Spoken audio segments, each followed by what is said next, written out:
సాకేత్కి national లెవెల్లో number 1 star business award వచ్చింది. అది అందుకోవడానికి ఢిల్లీ వెళ్తున్నాడు.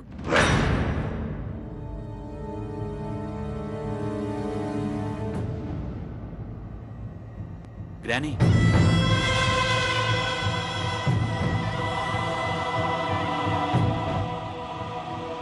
గ్రానీ ఎఫర్టే నాకు ఈ అవార్డు తెచ్చిపెట్టింది. ఈ క్రెడిట్ అంతా గ్రానీదే. అందుకే ఈ అవార్డుని గ్రానీకే డెడికేట్ చేస్తున్నాను.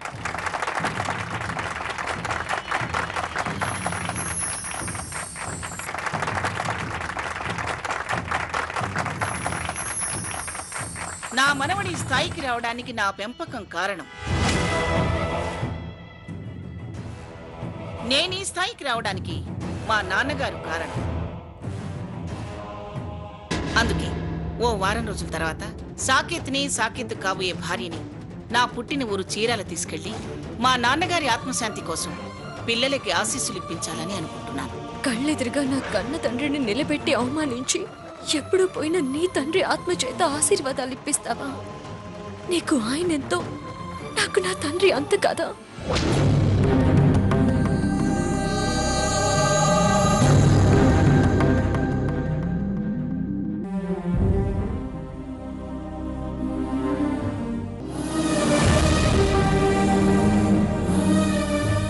అందరూ డిన్నర్ చేసి వెళ్ళండి.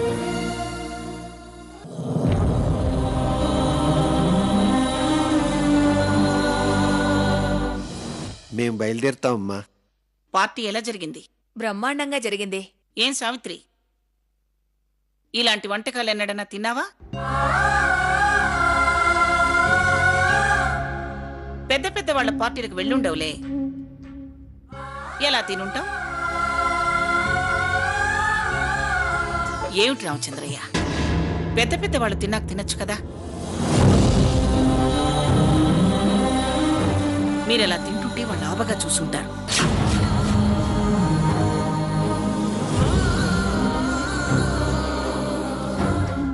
సీత, అక్క రా వెళ్దాం.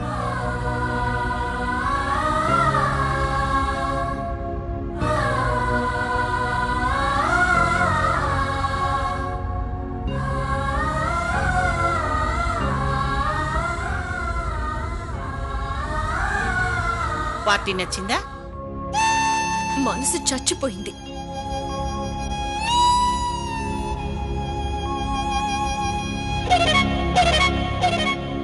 వెళ్ళొస్తామమ్మా. అయ్యార్, అమ్మా, ఆ మిగిలిపోయిన స్వీట్స్ అవి ఉన్నాయి కదా, కాసిన మీరు ఉంచుకొని మిగిలిన వాళ్ళకి ప్యాక్ చేసి ఇవ్వండి.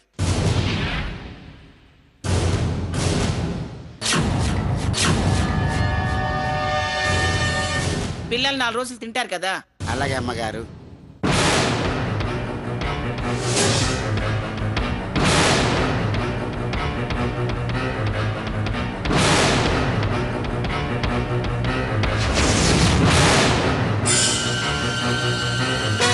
సీత,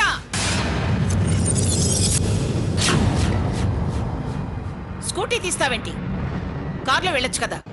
దీన్ని ఇక్కడ వదిలేస్తే పనోళ్ళు కూడా తాకడానికి ఇష్టపడని ఈ పేద స్కూటీ ఇంటికెలా వస్తుంది?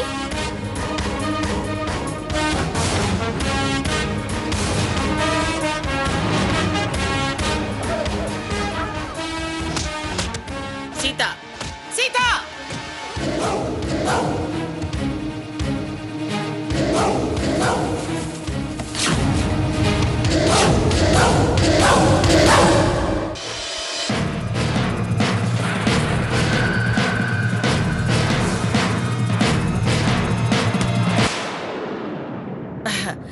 సావిత్రి, సీతకెందుకో కోపం వచ్చినట్టుందే.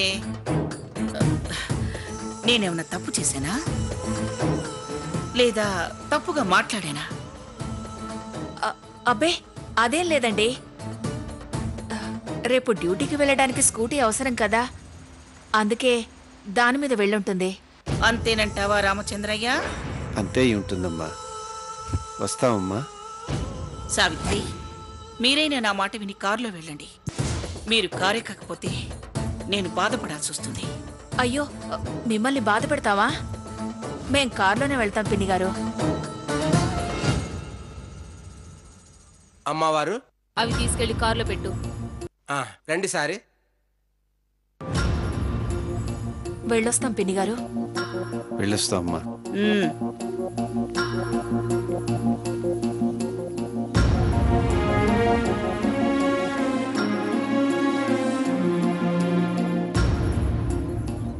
సీతకి మంచితనం ఎంతుందో మొండితనం కూడా అంతే ఉంది. ఎందుకలా వెళ్ళిపోయింది అది? మంచితనం అని నువ్వే అన్నావుగా, అదేమన్నా నొచ్చుకుందేమో. కోపాలకే ఊరికనే వస్తాయి, ఖర్చా పాడా? సీత బుద్ధి మార్చాలి. ఈ మంగమ్మలా ఆలోచించేలా తయారు చేయాలి. భయాన కాదు, నయాన నచ్చ చెప్పాలి. గ్రానీ, సీతకి ఎందుకంత పొగరు? నీ మాట కాదని వెళ్ళడం నాకు అస్సలు నచ్చలేదు. మన అలవాట్లు పద్ధతులు సీతకి కొత్త కదరా. ఈ భోగం వైభవం చూసి తల తిరిగుంటుంది. అది తగ్గాక అదే దారిలోకి వస్తుంది.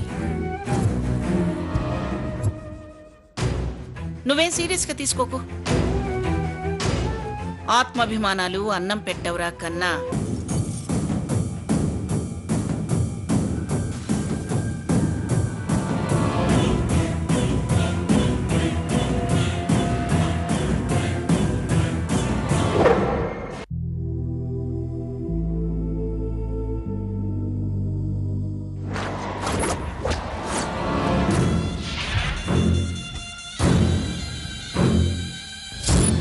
దీన్ని ఇక్కడ వదిలేస్తే పనోళ్ళు కూడా తాకడానికి ఇష్టపడని ఈ పేద స్కూటీ ఇంటికెలా వస్తుంది?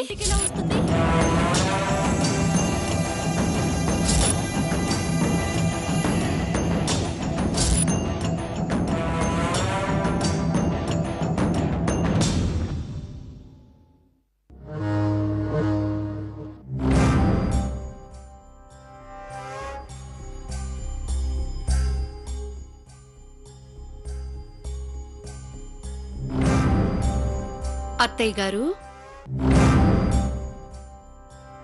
సీత చాలా కోపంగా స్కూటీ మీద వెళ్ళింది. సాకేతేమో మీ మాట కాదంటున్నా ఎంత పొగరు అన్నాడు. సీత మనింటి కోడలు కావాలని మీరు చాలా ఆశలు పెట్టుకున్నారుగా. ఈ పెళ్లి జరుగుతుందంటారా అత్తయ్య గారు?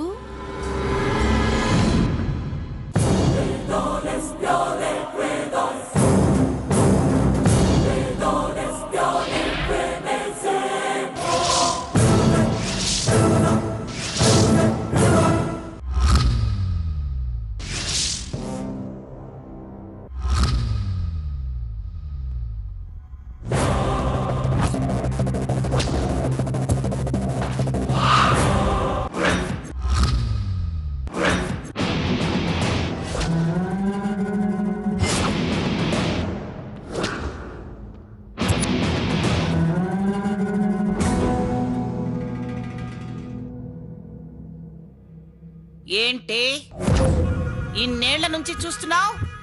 ఈ మంగమ్మ గురించి తెలీదా? కాస్త ఒళ్ళు దగ్గర పెట్టుకుని మాట్లాడు. నేననుకున్నది ఏదైనా అనుకున్నట్టు జరగాల్సిందే.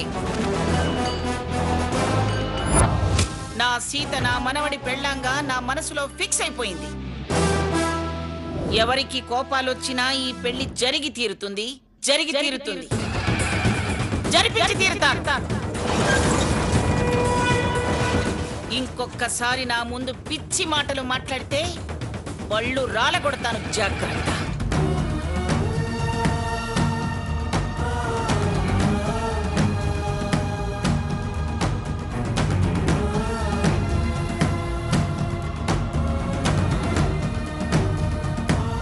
జరుగుతుందా అత్తయ్య గారు అని రాగాలు తీస్తూ ఎంత బాగా అడుగుతున్నావే.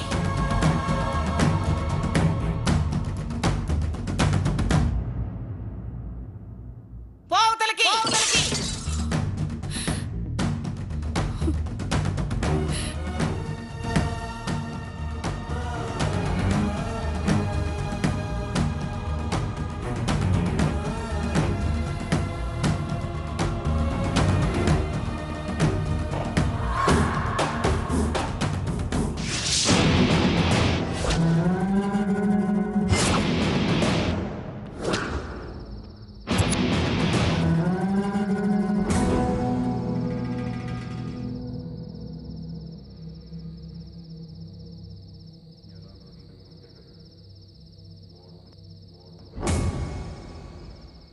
ఆగు ఆగు.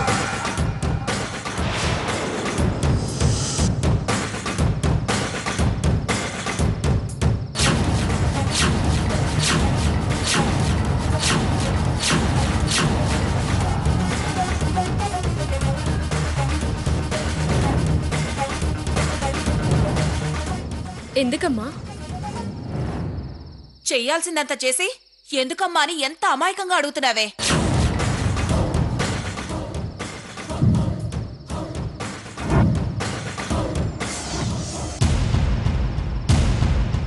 చెప్పవే.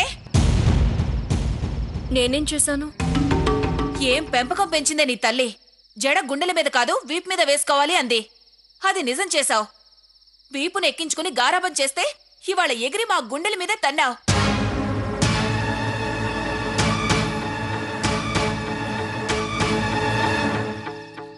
నేను తన్నడమేంటమ్మా? తన్నావు కాబట్టి అడగాల్సి వస్తోంది. మా పెంపకాన్ని వేలెత్తి చూపేలా చేశావు కదే.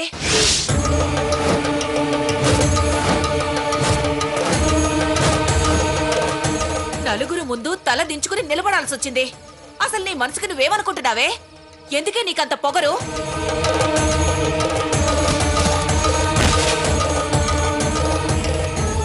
నెల నెల 4 రాళ్లు చేతిలో పడేసరికి కళ్ళు నెత్తికెక్కాయే. నేను పిలుస్తున్నా వినిపించుకోకుండా వచ్చేసావు. అమ్మా, నువ్వు నన్ను మాట్లాడనివ్వకుండా, నేను చెప్పేది వినకుండా నువ్వు అరుస్తున్నావు. ఏంటే నువ్వు చెప్పేది నేను వినేది? చేసిన పని కళ్ళకు కనిపిస్తుంటే ఇంకేదో చెప్తుంది. ఏంటి నాన్న ఇది? నాకు మాట్లాడే అవకాశం ఇవ్వరా? ఇంతకాలం నీ మాటే కదమ్మా విన్నాం. నీ పెళ్లి విషయంలోనే కదా మేము మాట్లాడుతున్నాం. నువ్వు బాధపడకూడదని నేను బాధను దాచుకున్నాను. కానీ ఇవాళ జరిగిన అవమానానికి బాధపడాల్సి వస్తుంది.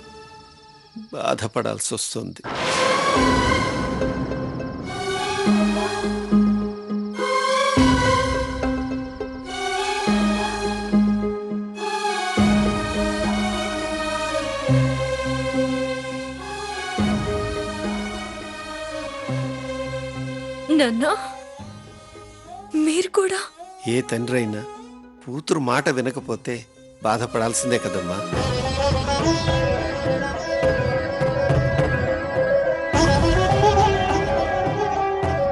చాలా కిట్టుగాడిని కూడా అడగాల?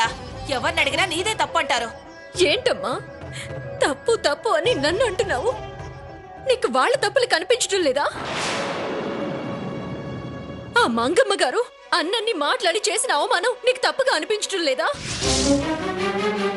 ఎన్నడూ మనం స్వీట్లు తిన్నట్టు పిల్లల్ని ఆశగా తినొద్దు అంది. అది తప్పు కదా? నిన్ను పనులు చేయమంది. స్వర్ణని ఎప్పుడు నగల మీద ఆశ అంది. అది తప్పు కదా? నాన్నని 2 వరుసలు వెనక్కెళ్ళి కూర్చోమంది. అది తప్పు కదా?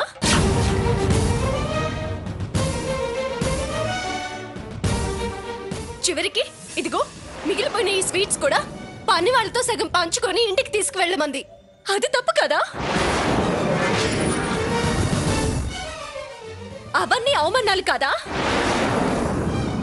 చెప్పమ్మా, అవన్నీ అవమానాలు కాదా? కానే కాదు. నువ్వు వాళ్ళని తప్పు పట్టే మనిషివి కాబట్టి భూతద్దంలో చూసి అవమానాలు అనుకుంటున్నావు.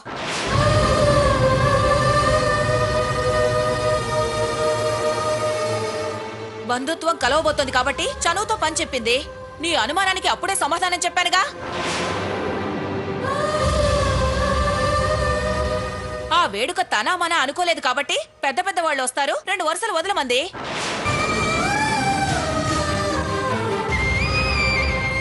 మన ఇంటికి 4 వస్తే కుర్చీలు వాళ్ళకేసి మనం నిలబడవా? అందులో తప్పే ఉందే. పిల్లల్ని కాస్త జాగ్రత్తగా కింద పడేయకుండా తినండ్రా అంది. అది తప్పేనా? నీకు ఆవిడ మీద కోపం ఉందే, అందుకే ఆవిడని వేలెత్తి చూపిస్తున్నావు. ఎంత బాగా సమర్థిస్తున్నావమ్మా. అంత ఆత్మాభిమానం చంపుకోవాల్సిన అవసరం మనకేంటమ్మా? సినిమాలు చూసి సీరియల్స్ చూసి ఆత్మాభిమానం ఆత్మగౌరవం అంటూ 4 మాటలు చెప్తే సరిపోదు. అవి తిండి పెట్టవే.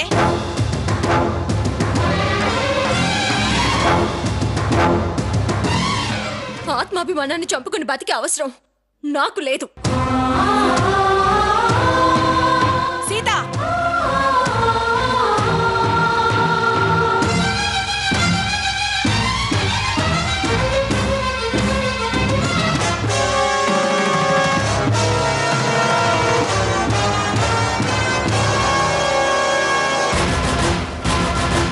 అంటే అక్కడికి నువ్వు పౌరుషం గల దానివి, మేము చీవునెత్త లేనాళ్ళవనేగా నీ ఉద్దేశం? నీ వయసంతా, నీ అనుభవం ఎంతే? పేదాడు పంటి బిగువన బతకాలి. పౌరుషాలకి పంతాలకి పోతే ఒక్కడుగు కూడా ముందుకు వేయలేరు. నువ్వెన్నైనా చెప్పమ్మా, నాకు వాళ్ళ పద్ధతి నచ్చలేదు. ఆవిడన్న ప్రతి మాటకి నా మనసు నొచ్చుకుంది. ఎంత నరకం అనుభవించానో నీకు తెలుసా? నువ్వు చేసిన పనికి మా మనసు గాయపడింది, మేము బాధపడుతూనే ఉన్నాం. అందుకే నేను నిన్ను అన్నాను. ఆవిడ అహంకారం నాకు నచ్చలేదు. నీ పద్ధతి మాకు నచ్చలేదు, పెద్దవాళ్ళని ఎదిరించడం అస్సలు నచ్చలేదు. ఆవిడే కాదు, ఆ సాకేత్ కూడా నాకు నచ్చలేదు. ఆ సాకేత్ కూడా నాకు నచ్చలేదు. సాకేత్ కూడా నాకు నచ్చలేదు.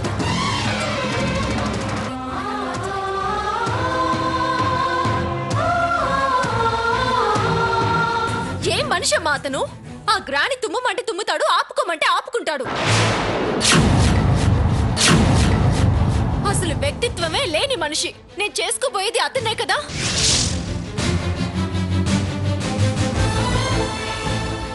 అరే, కాబోయే మామగారిని, అత్తగారిని వాళ్ళ నాన్నమ్మ అలా అంటుంటే కట్టుకోబోయే భార్య ఫీల్ అవుతుందని కాస్తైనా ఆలోచించాడా?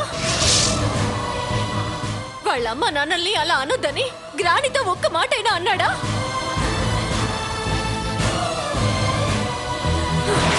పైగా ఆవిడ అనడం, ఈయన గారు నవ్వడం, అదంతా చూస్తుంటే నాకు అసహ్యం వేసింది. నాకు అసహ్యం వేసింది.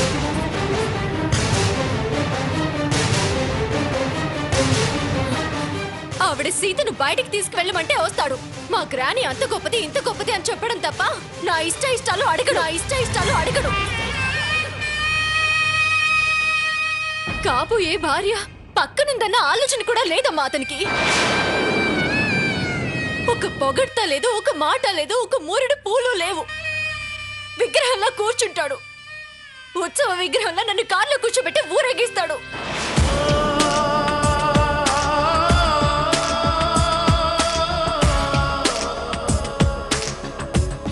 ఏ ఆడపిల్లకైనా కొన్ని ఆశలుంటాయి. నేను కూడా అలాగే ఆశపడ్డాను. కానీ ఏనాడైనా వాడి గురించి ఆలోచించావా నువ్వు?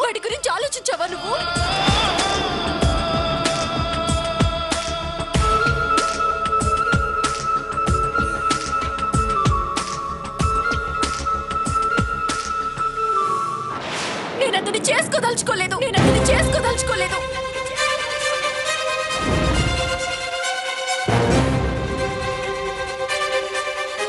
ఏం కూస్తున్నావే? చేసుకోవా? అవును, చేసుకోను. చేసుకోను.